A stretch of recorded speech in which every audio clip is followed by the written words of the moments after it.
Property किसकी है, क्या है, ये लोग बता रहे हैं। दानिश भाई आप भी जाकिर नायक से तो इत्तेफाक नहीं रखेंगे कम से कम। देखिए मैं आपको एक बात कहूँ प्रत्युष भाई, ये जो भाई साहब बात कर रहे हैं ना, पैनलिस्ट फैज साहब हैं शायद, क्या नहीं पता नहीं, राष्ट्रीय मुस्लिम मंच, ये आप समझ ही सकते हैं उनकी पहचान क्या रही होगी। तो पता नहीं है कौन सा AIMIM है, पता नहीं क्या इनकी पहचान है। रजाकारों की पार्टी जिन लोगों ने पाकिस्तान की मांग की, कौन है भाई ये, कौन सी पार्टी है ये? अच्छा चलिए अब नाम आप प्रत्युष, आपने नाम भी बदल दिया, प्रत्युष आपका नाम हो गया। मैं प्रत्युष से पूछ रहा था। चलिए अब आगे सुनिए, मैं आपको जवाब देता हूँ। सुनिए यहाँ मेरी बात। देखिए मैं आपको एक बात बोलूं, बड़े में बड़ा जालिम दुनिया का हो, कितना भी बड़ा मुखालिफ करने वाला आदमी हो, अगर उससे आप ये कहेंगे कि भाई नमाज पढ़िए, नमाज पढ़ना अच्छी बात है, तो वो मुखालिफ तो नहीं होगा उसका। रह गई बात उसके वाद की और विवाद की और सहयोग की, जाकिर नायक जाने, उसका काम जाने। हम तो देश के अंदर में जो बात कह रहे हैं, बैरिस्टर सदुद्दीन ओवैसी साहब ने कही, जो बात उलमाओं ने कही, जो बात दीन के कौम के दानिशमंदों ने बात कही, वो बात बिल्कुल साफ और साफ सुथरी है कि वर्तमान जो सरकार है ये मुसलमानों के मुखालिफ है। सरकार का विरोध करना है, बस यही आपका उद्देश्य है। एक अच्छी व्यवस्था बन रही है, उस पर आप बिल्कुल भी ध्यान नहीं दे रहे हैं। कलेक्टर फैसला करेगा, कलेक्टर व्यवस्थाएं बनाएगा, इस पे आपको नहीं है। आप चाहते हैं कि आपका कोई लोकल मोहल्ले का मौलाना मौलवी उसका फैसला करे, और आप जो अवैध कब्जा जो हैदराबाद की ज्यादातर प्रॉपर्टियों पे ओवैसी बंधुओं का कब्जा है, ये इनका बना रहे, इसके लिए ये लोग इसका विरोध कर रहे हैं। दूसरे मेहमानों का भी रुख करेंगे, लेकिन इस बीच आपको ये भी बता देते हैं कि आपको समझना पड़ेगा कि देश भर में वक्फ बोर्ड के पास कितनी संपत्तियां हैं, अलग अलग राज्य में अलग अलग वक्फ बोर्ड। और ये देखिए आपके सामने ये आंकड़े सामने आ रहे हैं। ये देखिए सबसे अव्वल है इसमें उत्तर प्रदेश, चूंकि बड़ा सूबा है। अभी अब इसमें देखिए यह है उत्तर प्रदेश स्टेट वक्फ बोर्ड। इसमें सुन्नी और शिया वक्फ बोर्ड दोनों की अगर संपत्तियों को अगर आप जोड़ लेंगे तो ये आंकड़ा ये आता है। अब इसके बाद सेकंड नंबर पर अगर आप जाएंगे तो उसमें है पश्चिम बंगाल, ये भी एक बड़ा सूबा है, 80,480 संपत्तियां इसके पास है। तीसरे नंबर पर जाएंगे तो इसमें पंजाब स्टेट वक्फ बोर्ड आता है, 75,965 इनके पास संपत्तियां हैं। इसके बाद आप देखेंगे तो कर्नाटक है, इसके बाद देखिए 62,830 संपत्तियां। ये आपको हम इसलिए बता रहे हैं कि आप समझिए कि वक्फ बोर्ड के पास अलग अलग वक्फ बोर्ड जो कि स्टेट में है उनके पास कितनी संपत्तियां हैं। केरल के अलावा आप बढ़ेंगे, असम काफी चर्चा में रहता है, सुर्खियों में रहता है। असम के पास कितनी है, देखिए वक्फ बोर्ड की संपत्तियां 2,654। इसके अलावा आप देखेंगे हिमाचल वक्फ बोर्ड, रिसेंटली मामला काफी संजोली मस्जिद वाला आपने देखा कि वो काफी हाईलाइटेड है, 5,343। दिल्ली वक्फ बोर्ड 1,047। ये इनके पास इतनी संपत्तियां हैं। मैं विनोद बंसल साहब, मैं आपके पास आ रहा हूं। वक्फ बोर्ड के पास इतनी संपत्तियां, सिर्फ ये प्रावधान की साहब इसको आप अपर कोर्ट पर चैलेंज कर सकते हैं। फिर यह बात कहां से आ गई कि सरकार वक्फ बोर्ड की जितनी संपत्तियां मौजूदा हैं उनको छीन लेगी? भारती जी, दो तीन बातें बड़ी महत्व की आपके डिबेट में आई हैं अभी, जो मैं गुलाम सरवर साहब की बात से भी बड़े सहमत हूँ। पहली बार इनसे मेरे को सहमति बनी है कि आखिरकार ये जो है ना, वक्फ बोर्ड ने किसी का भला नहीं किया, हाँ बुरा किया तो देश का किया। आप देखिए गुलाम सरवर साहब खुद एक इस्लामिक स्कॉलर हैं, मुसलमान भी हैं, और इनको फायदा नहीं मिला तो उस वक्फ बोर्ड का करना क्या, मुझे बताइए। दूसरी बात ये मुझे बताइए कि जैसे जो सरकार विरोधी जो एजेंडा चलाते हैं, ये वक्फ बोर्ड के माध्यम से चलाया जा रहा है, ये कितना ठीक है। तीसरी बात ये बताइए कि इसमें क्या महिलाओं का अधिकार देने का विरोध कर रहे हैं ये, या ये कह रहे हैं कि संपत्ति पर अवैध कब्जे को रोका जाए, इसका विरोध कर रहे हैं।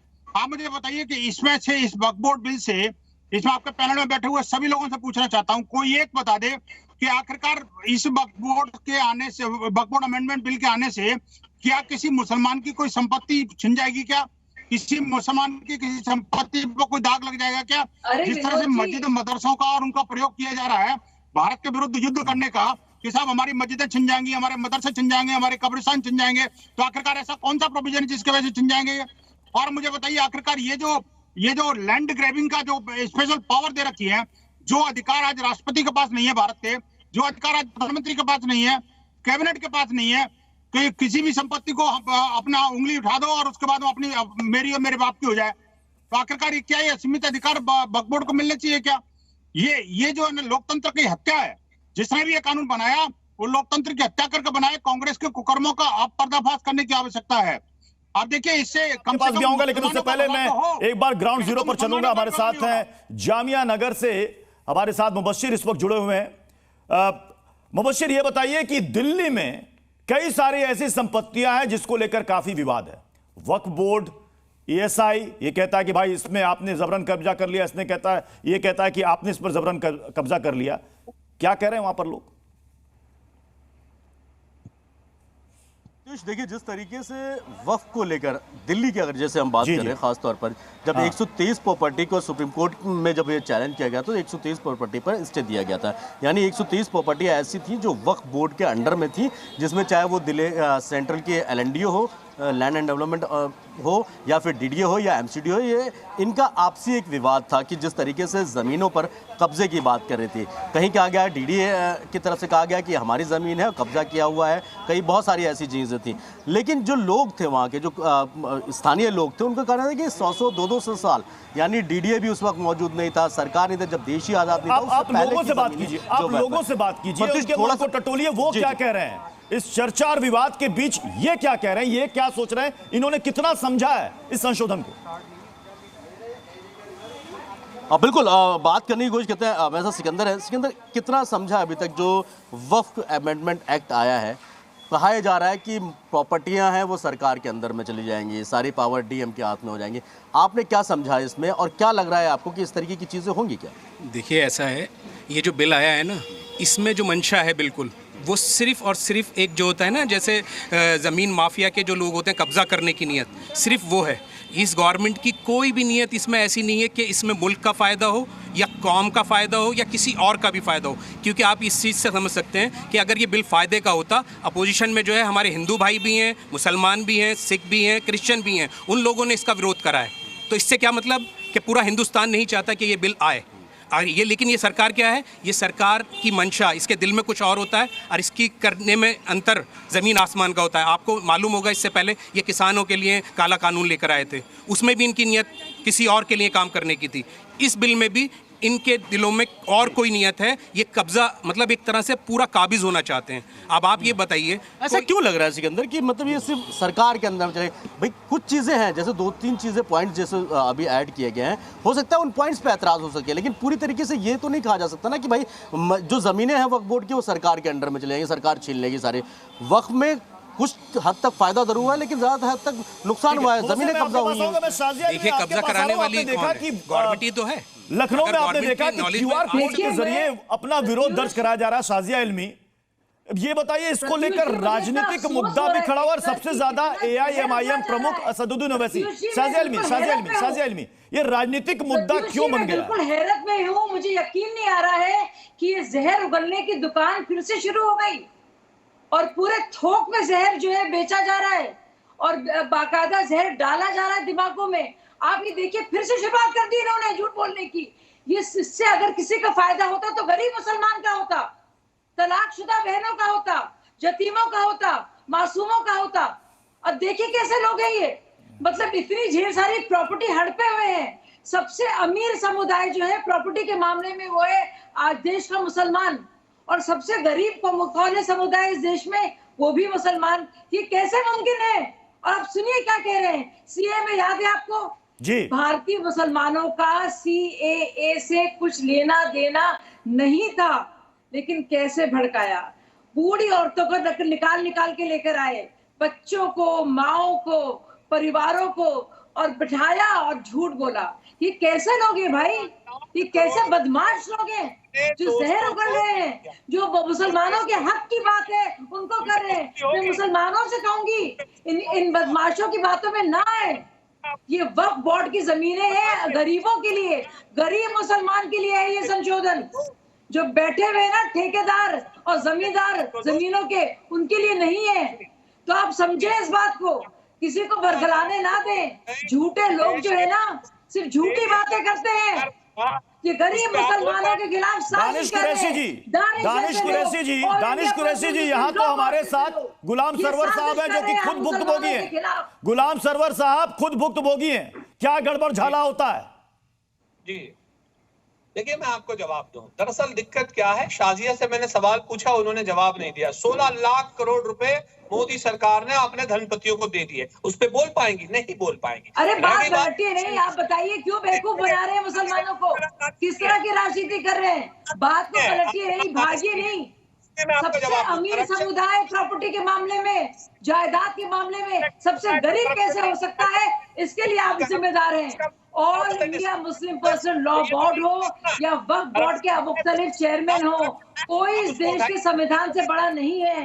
किसी और मुस्लिम देश में इस तरह के प्रावधान नहीं है, मुस्लिम देशों में नहीं होता है जो यहाँ पे हो रहा है। जो मुसलमान देश है, प्रत्युष जी आप प्लीज समझिए इस बात को और समझाइए। हमारे साथ अश्विनी उपाध्याय भी जुड़ चुके हैं, सीनियर एडवोकेट है, लेकिन उससे पहले मैं जल्दी से रुक कर रहा हूं राशिद शरीफ साहब का। राशिद शरीफ जी, तमिलनाडु में 1500 साल पुराना हिंदू मंदिर, 1500 साल पुराना हिंदू मंदिर वक्फ बोर्ड की संपत्ति है। 18 गांव 350 एकड़ से ज्यादा लैंड वो वक्फ बोर्ड की संपत्ति है। एक किसान, राशिद शरीफ साहब, एक किसान जो कि अपना कर्ज चुकाने के लिए जमीन बेचना चाहता था, लेकिन जब गया तो पता चला कि भाई ये तो तुम्हारी जमीन नहीं है, ये तो वक्फ की जमीन है। अब वो कहां तक लड़ेगा? राशिद शरीफ साहब ये बताइए, कहां तक लड़ेगा वो? नहीं सर, बिल्कुल जो आप बता रहे हैं अगर इस तरीके के है तो वो बिल्कुल गलत है। अभी शाजिया जी जो बोल रहे हैं, चीख के बोल रहे हैं कि इस तरीके से डर जो हमारे को वक्फ प्रॉपर्टियों का जो है, इस तरीके से जो बीजेपी सपोर्टर है शायद उनको कमेटी में ला दे। अभी है तो विनोद बंसल जी है, शायद उनको कमेटी में ला दे। सोचिए इस तरीके से अगर है तो जो हमारे गुलाम सरवर साहब है चाहे उनको कमेटी में ला दे।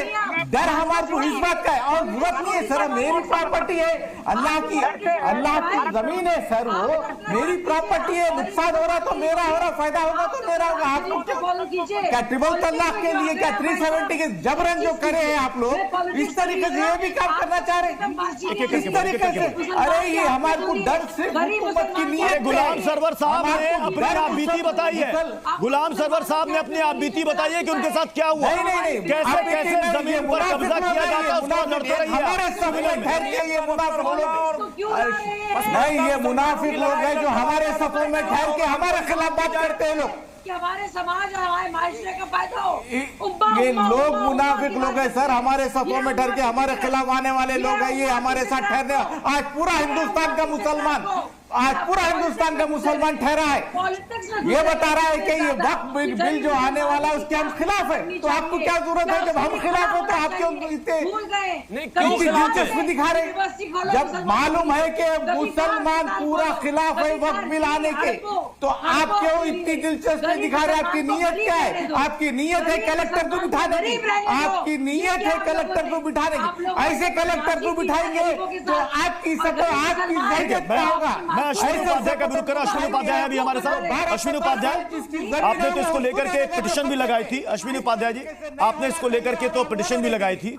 अब ये बताइए कि ये जो एक दलील दी जाती है कि भाई वक्फ बोर्ड में अगर कोई डिस्प्यूट आता है तो इसके निपटारे के लिए ऑलरेडी ट्रिब्यूनल है, तो फिर इसको अपर कोर्ट में चैलेंज करने वाला प्रावधान जोड़ने की आवश्यकता क्या है? कितना निचोड़ोगे गरीब? देखिए, पहली बात तो आप इसको समझिए, हाँ, वक्फ बोर्ड मैं पहले कई बार कह चुका हूं अनकॉन्स्टिट्यूशनल है, अनकुरानिक है, अन इस्लामिक है। दूसरों को धमकी देके, हत्या की धमकी देके, उसको बलात्कार की धमकी देके, आगजनी की धमकी देके जमीन पे कब्जा करना और फिर उसको वक्फ करना, वो कभी खुदा को कबूल नहीं होता।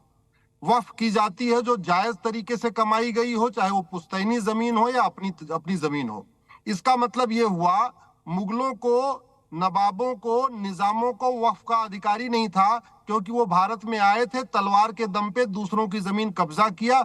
अब उनको तो इस्लाम के अनुसार, होली कुरान के अनुसार वक्फ करने की परमिशन नहीं है। अब आते हैं उसके बाद, भाई एक तरफ कहते हैं सच्चर कमेटी कह रही है मुस्लिम्स बहुत गरीब हैं, उनके पास रोटी कपड़ा मकान की व्यवस्था नहीं है, और ये सच्चाई भी है। पिछले 10 साल में केंद्र सरकार की जितनी योजनाएं हैं उसमें उठा के देख लीजिए, 35% लाभ हमारे मुस्लिम भाइयों को मिला है। मुफ्त मकान, मुफ्त मुद्रा लोन, मुफ्त में वजीफा, बाकी जितनी चीजें हैं, मुफ्त में राशन। तो अब सवाल ये है कि अश्विनी जी, क्या किसी मुस्लिम कंट्री में ऐसा वक्फ बोर्ड है क्या? अरे सुन तो लीजिए, अब जब वो इतने मजलूम हैं तो फिर जमीन डोनेट कौन कर रहा है? आजादी के समय 45,000 एकड़ थी, आज की डेट में 9.5 लाख एकड़ हो गई। ये 9 लाख एकड़ दिया किसने? अगर ओवैसी साहब के परिवार ने दिया हो तो बताएं कि हमारे परिवार ने इतने दिया। बुखारी साहब की फैमिली ने कुछ डोनेट किया हो तो बताएं कि हमारी फैमिली ने इतना वक्फ किया है। अगर मदनी साहब की फैमिली ने कोई वक्फ किया हो तो बताएं कि भैया हमने भी 2-4 एकड़ जमीन किया है। बताएंगे नहीं कि हमारे परिवार ने कितना कहा, बस ये कह रहे हैं जी हमको वक्फ बोर्ड चाहिए, वक्फ ट्रिब्यूनल चाहिए। और जो भारत में बहाई रहते हैं, ये पारसी रहते हैं, यहूदी रहते हैं, ईसाई रहते हैं, हिंदू जैन बौद्ध सिख भी रहते हैं, और किसी के लिए ऐसा कानून है क्या? संविधान क्या केवल मुस्लिम्स के लिए चलेगा? संविधान कहता है मजहब के आधार पर विभाजन हो चुका है, मजहब के आधार पर कोई योजना नहीं होगी, मजहब के आधार पर कोई ट्रिब्यूनल नहीं होगा, मजहब के आधार पर कोई बोर्ड नहीं होगा। दानिश कुरैशी मुझे जरा बताइएगा कि क्या किसी दूसरे धर्म में ऐसा कोई बोर्ड है क्या जो कि लैंड एक्वायर करने का हक रखता हो? देखिए, किसी दूसरे मजहब में कोई बोर्ड ना हो इसका मतलब ये नहीं। देखिए, मैं एक ईश्वर में मानता हूँ, बहुत सारी चीजों में मानता हूँ। नहीं, कई लोग ये भी दलील देते हैं कि हमारे साथ पक्षपात किया जा रहा है। सिंपल सा सवाल है, वक्फ बोर्ड के पास ये हक है कि अगर किसी जमीन पर वो दावा ठोक दे तो फिर आप ट्रिब्यूनल तक लड़ते रहिए। क्या किसी दूसरे मजहब में ऐसा कोई बोर्ड है जो कि जमीन पर मालिकाना हक रखने का अधिकार रखता हो? सबसे पहले बिल्कुल झूठ बात है प्रत्युष, मैं आपको बता दूं, अश्विनी जी ने जो बात कही वो 100% है। मैं आपको बताऊं सच्चाई क्या, मैं बताऊं। देखिए, इस देश में आजादी जो आई 1947 और 1947 के बाद अलग अलग कमीशन बने और उन कमीशनों से तय हुआ कि लोगों की परिस्थिति क्या है। उससे पहले अंग्रेजों ने एक आध दो बार साइमन कमीशन बुलाया और अलग अलग चीजें बनी। इस देश में संपत्ति, अरे जाने दीजिए दानिश भाई, अंग्रेज चले गए, छोड़ दीजिए उनको। अंग्रेज चले गए। आपके बैरिस्टर साहब ने कोई संपत्ति डोनेट करी इसको, वक्फ बोर्ड को? या पैनल में बैठे हुए जितने भी वो वक्फ बोर्ड के विरोधी हैं उनमें से किसी ने कोई वक्फ बोर्ड को संपत्ति डोनेट करी क्या? ये सारी अवैध भारत माता की अश्विनी जी के सवाल का जरा इधर लाइए, वो क्या जवाब देंगे? वो बेचारे असल में गुलाम सरवर साहब मैं आपके पास आ रहा हूं, चूंकि ये रिसेंट मामला है इसलिए लोगों को बताना जरूरी है। संजौली मस्जिद, शिमला का संजौली मस्जिद, जिसको लेकर के काफी विवाद गहराया हुआ है, काफी प्रोटेस्ट भी हुआ। अब देखिए कोर्ट में वक्फ बोर्ड की दलील पूछा जाता है कि भाई ये बताइए कि आपने 2.5 मंजिला के ऊपर और 2.5 मंजिला कैसे बना दी? हमें जानकारी नहीं है, ये जवाब आता है। इसको बनाने के लिए पैसे कहां से आए, फंड कहां से आए, हमें जानकारी नहीं है साहब। तो ये तो है वक्फ बोर्ड का स्टैंड। गुलाम सरवर साहब जरा अपनी आप बीती बताइए। आप नहीं, पहले एक लाइन क्लियर कर दिया जाए। हाँ, हम लोग जब से दिल्ली में आए 12 साल हो गया, जंतर मंतर पे धरना प्रदर्शन करते हैं। जंतर मंतर के दाएं बाएं आगे पीछे जितनी जमीनें हैं सब क्रिश्चियन कम्युनिटी के कब्जे में हैं, चर्च हैं, उनके कई एजुकेशनल इंस्टीट्यूशन हैं अलग अलग नाम से। तो अश्विनी जी ये बताएंगे कि वो कौन सा बोर्ड संचालित करता है और उसमें सरकार की कितनी बड़ी भूमिका होती है और क्यों उस पर कोई आवाज नहीं उठा रहे हैं। हमें लगता है कि इसी तरह से सिख कम्युनिटी के पास भी बहुत सारी जमीनें लुटियन जोन में हैं और दूसरी जगहों पर भी हैं, उनका भी संचालन गुरुद्वारा प्रबंधन कमेटी के द्वारा होता है। 2 मिनट रुक जाइए। अरे बोर्ड है क्या? बताओ ना, बोर्ड ने कोई संपत्ति कब्जा रखी है क्या? पूरा लुटियन जोन पर क्रिश्चियन का कब्जा है, संपत्तियों का पूरे लुटियन जोन पर। जंतर मंतर गए कि नहीं गए सर? अरे जंतर मंतर गए हैं, होम मिनिस्ट्री के दाएं बाएं हैं, सारा क्रिश्चियन कम्युनिटी के कब्जे में है। गुरुद्वारा के पीछे पूरा क्रिश्चियन कम्युनिटी है। अभी जो नया मोहम्मद फैज साहब नहीं, गुलाम सरवर जी के मुताबिक अगर अवैध कब्जा कर रखा है तो कोर्ट में चैलेंज कर दें। वक्फ बोर्ड को तो कोर्ट में भी चैलेंज नहीं कर सकते, ट्रिब्यूनल के फैसले को। मोहम्मद फैज साहब, यही चीजें लाई गई हैं। अब तक जो ट्रिब्यूनल बनाया गया था वो वक्फ बोर्ड का ही था और उसी में कुछ मौलाना मौलवी बैठकर फैसला दे देते थे। इसने जो फैसला दे दिया इसको कहीं भी चैलेंज नहीं किया जा सकता था। इसीलिए कई ऐसे मुस्लिम भी पीड़ित रहे हैं कि जिनकी प्रॉपर्टी को वक्फी प्रॉपर्टी घोषित कर दिया गया और ट्रिब्यूनल ने कह दिया ये वक्फ की प्रॉपर्टी है, जबकि वो कह रहे भैया मेरी पर्सनल प्रॉपर्टी है। हाँ। अब इस संशोधन से यह होगा कि इसके फैसले को चुनौती दी जा सकती है। सबसे पहले तो कलेक्टर जांच पड़ताल करेगा, जो कि एक पढ़ा लिखा समझदार व्यक्ति होता है, इंटेलेक्चुअल पर्सन होता है। वो इसका फैसला करेगा कि ये प्रॉपर्टी वक्फ की प्रॉपर्टी है कि नहीं है, और है भी तो उसका प्रबंधन सही तरीके से होना चाहिए, दक्षतापूर्ण होना चाहिए, उसका सही तरीके से विकास होना चाहिए, उसमें स्कूल कॉलेजेस बनने चाहिए। किसी भी तरीके से मुसलमानों की या वक्फ की प्रॉपर्टी को छीना नहीं जा रहा है, मिलाकर ऐसा नैरेटिव सेट करने की कोशिश की जा रही है कि साहब इस अमेंडमेंट से, इस संशोधन से आपकी संपत्ति छीन ली जाएगी, जैसा कि सीए के समय में बनाने की नाकाम कोशिश की गई थी। क्योंकि कई लोगों को प्रावधान पता ही नहीं है, वो कह रहे हैं ना ना ना ना ना, इसमें तो हमारी संपत्ति छीनी जा रही है, जबकि ऐसा कुछ भी नहीं है। बहुत बहुत शुक्रिया आप सभी मेहमानों का हमारे साथ टू द पॉइंट में जुड़ने के लिए। तो खबरों का सिलसिला लगातार जारी रहेगा, आप बने रहिए जी न्यूज के साथ। जी न्यूज।